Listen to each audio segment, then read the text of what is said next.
మీ ఇంట్లో ఉన్న కనకాంబరం మొక్కలు కూడా ఇంత అందంగా గుత్తులుగా పూలు పూయాలంటే ఈ వీడియోలో చెప్పే ప్రతి పాయింట్ని కూడా ఫాలో అవ్వండి.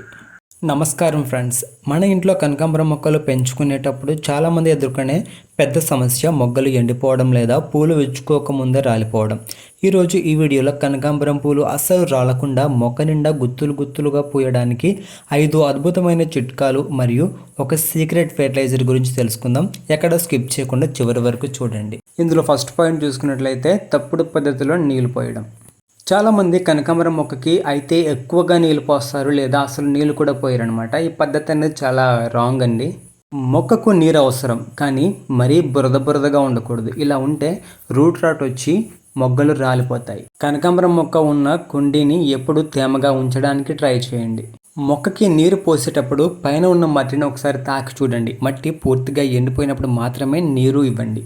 అలాగే కుండీలో రంధ్రాలు సరిగా ఉన్నాయో లేదో ఒకసారి చెక్ చేసుకోండి. ఇక రెండో పాయింట్ చూసుకున్నట్లయితే ఎండ మరియు గాలి. కనకాంబరం మొక్కకు రోజుకు కనీసం 5 నుండి 6 గంటలు మంచి ఎండ అవసరం. నీడలో ఉంచితే మొక్క పొడవుగా పెరుగుతుంది కానీ మొగ్గలు రావు. ఒకవేళ మొగ్గలు వచ్చినా బలం లేక రాలిపోతాయి. అయితే మే నెలలో వచ్చే విపరీతమైన మధ్యాహ్నం ఎండ తగలకుండా కొద్దిగా గ్రీన్ నెట్ లేదా నీడ ఉండేలా చూసుకోండి. ఉదయం పూట వచ్చే ఎండ మొక్కకు చాలా మంచిది. ఇక మూడో పాయింట్ చూసుకున్నట్లయితే ప్రూనింగ్ అండి. మొక్కకు పూలు పూసి అయిపోయిన తర్వాత ఆ కాడలను మొక్కపై అలాగే ఉంచేస్తే మొక్క విత్తనాలను తయారు చేయడంపై దృష్టి పెడుతుంది. దీనివల్ల కొత్త మొగ్గలు రావు, ఉన్న మొగ్గలు రాలిపోతాయి. పూలు కోసేసిన తర్వాత ఎండిపోయిన కొమ్మలను కత్తిరించేయండి. దీనివల్ల మొక్కకు కొత్త చిగుర్లు వచ్చి విపరీతంగా పూలు పూస్తాయి. నాలుగో పాయింట్ బూజు తెగుళ్ళు మరియు పురుగులు. కనకాంబరం మొక్కకు ఎక్కువగా పేనుబంక, పిండి నల్లి మరియు ఫంగస్ తెగుళ్ళు ఆశిస్తాయి.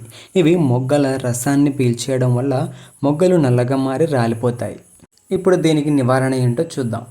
1 లీటర్ నీటిలో 5 ml వేప నూనెను కలిపి ఆకులపైన, కింద, మొగ్గలపై వారానికి ఒకసారి స్ప్రే చేయండి. సాయంత్రం వేళలో మాత్రమే స్ప్రే చేయాలి. టైం మాత్రం మర్చిపోకండి.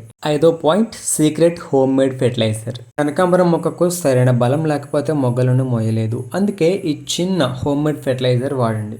దీన్ని ఎలా తయారు చేసుకోవాలో చూద్దాం. మనం రోజు ఇంట్లో బియ్యం, పప్పులు కడిగిన నీటిని పారబోయకుండా ఒక డబ్బాలో పోయండి. అందులో కొన్ని అరటిపండు తొక్కలు వేసి 2 రోజులు పులియబెట్టండి. ఆ నీటికి సమాన పరిమాణంలో మామూలు నీటితో కలిపి వారానికి ఒకసారి మొక్క మొదట్లో పోయండి. అరటిపండు తొక్కల్లో ఉండే పొటాషియం పూలు రాలకుండా గట్టిగా ఉండేలా చేస్తుంది. అలాగే నెలకొకసారి గుప్పెడు వర్మ కంపోస్ట్ లేదా పశువుల ఎరువు కూడా ఇవ్వండి. నేను పాటించే ఈ టిప్స్ అన్ని కూడా మీరు పాటించారంటే మీ కనకాంబరం మొక్క అస్సలు పూలు రాలదు. చూశారు కదా ఫ్రెండ్స్, ఎక్కువ నీరు పోయకుండా మంచి ఎండలో ఉంచి వేప నూనెను మరియు అరటిపండు తొక్కలన్నిటిని అందిస్తే మీ కనకాంబరం మొక్కలు అస్సలు పూలను రాల్చవు. కుండీ నిండా పూలతో కలకలాడతాయి. ఈ టిప్స్ కనుక మీకు నచ్చినట్లయితే వెంటనే వీడియోను లైక్ చేయండి, మీ ఫ్రెండ్స్ అండ్ ఫ్యామిలీకి షేర్ చేయండి. ఇలాంటి మరిన్ని గార్డెనింగ్ వీడియోల కోసం మన ఛానల్ని ఇప్పుడే సబ్స్క్రైబ్ చేసుకొని బెల్ నోటిఫికేషన్ని ఆల్లో పెట్టుకోండి. మరొక ఇంట్రెస్టింగ్ వీడియోతో మళ్ళీ కలుద్దాం. అంతవరకు బాయ్ ఫ్రెండ్స్.